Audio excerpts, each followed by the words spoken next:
I love you শোনার চেয়ে I trust you কথার মূল্য অনেক বেশি। কারণ ভালো সবাইকে বাসা যায়, কিন্তু বিশ্বাস সবাইকে করা যায় না। যে জীবনসঙ্গী তোমার চোখের জল মুছে হাসি ফিরিয়ে আনে, সেই তোমার আসল সম্পদ। আমার লাইফে সবসময় আমি আমার নিজেদের মানুষ, প্রিয় মুখগুলোর জন্য অনেক করেছি, মানে চেয়েছি যেন তারা সব সময় যেন ভালো থাকে, কিভাবে একটু ভালো থাকা যায়, ভালো রাখা যায়, এরকমটাই আমি। কিন্তু পৃথিবীর সমস্ত নিয়মগুলো আমি বুঝে গেছি, অনিয়মও বুঝে গেছি, শুধু নিজেকে বদলানোর সেই মুহূর্তটা আমার আজও আসেনি। তবে এখন নিজের দিকে তাকানোর সময় চলে এসেছে। নিজেকে নিয়ে আসলে কখনোই ভাবা হয়নি, তবে এখন নিজেকে নিয়ে ভাবি, মানে কি করা যায়, আসলে আমার লাইফে আমি কি পেলাম। এই জিনিসগুলো না একসময় আপনাকে কুড়ে কুড়ে খাবে। আসলে কেউ কারো না পৃথিবীতে, আপনি যার জন্য যত বেশি করবেন সে আপনাকে তত বেশি কষ্ট দেবে, এটাই স্বাভাবিক। তো আমি আমার প্রিয় মানুষটার উদ্দেশ্যে সবসময় ভিডিওর মধ্যে বলে থাকি, আজও কিছু কথা তাকে নিয়ে বলবো। আমি না তাকে সবচেয়ে বেশি ভালোবাসি, মানে তার চোখের দিকে আমি আমার পৃথিবীটা খুঁজে পাই, সেই জন্যই আমি তাকে সবচেয়ে বেশি ভালোবাসি। তাকে আমি ফিল করতে পারি, তার দিকে তাকালে আমি আমার জীবনটাকে ফিল করতে পারি। আমি এজন্য তাকে আমি অনেক বেশি লাভ করি।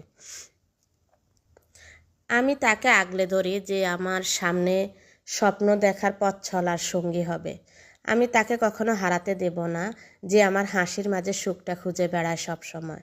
আমি তাকে সবসময় নিজের করে রাখি, যে আমার প্রতিটা স্পর্শে শান্তি খুঁজে পায়। তাকে আমি ভীষণভাবে মিস করি, যে আমাকে হৃদয়ের সিংহাসনে বসায়, যে ভালোবাসার স্পন্দনে আমার নাম লিখে যায় প্রতিক্ষণে প্রতি মুহূর্তে।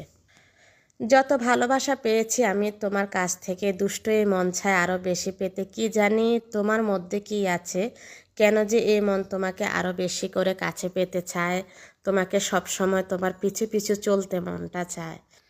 সত্যিকার অর্থে ভালোবাসাটা ইদানিং কি বলবো, কিছু চোখের দেখার মধ্যে হয়ে গেছে। তা আমার ব্যক্তিগতভাবে আমি ভালোবাসাটাকে সেভাবে চোখে দেখি, যে মানুষটাকে আমি প্রতিটা মুহূর্তে মিস করি, সরি মুহূর্ত বললে ভুল হবে, প্রতিটা সেকেন্ড থেকে যদি আরও কিছু কম থাকতো, আমি মনে হয় তার থেকেও তাকে আরও বেশি মিস করি। আসলে সত্যি কথা বলতে বুকের ভিতর অস্থিরতা অনুভব করাটা, ঝগড়া রাগ অভিমান করে আবার দুজনের মিল হওয়া, প্রিয় মানুষটাকে হারানোর ভয়ে কাজ করা, জীবনের শেষ পর্যন্ত একে অপরের সঙ্গে থাকা, এই জিনিসগুলা আপনি যার সাথে ফিল করতে পারবেন না, আমি বলবো তাকে চোখ বন্ধ করে জড়িয়ে ধরে রাখুন।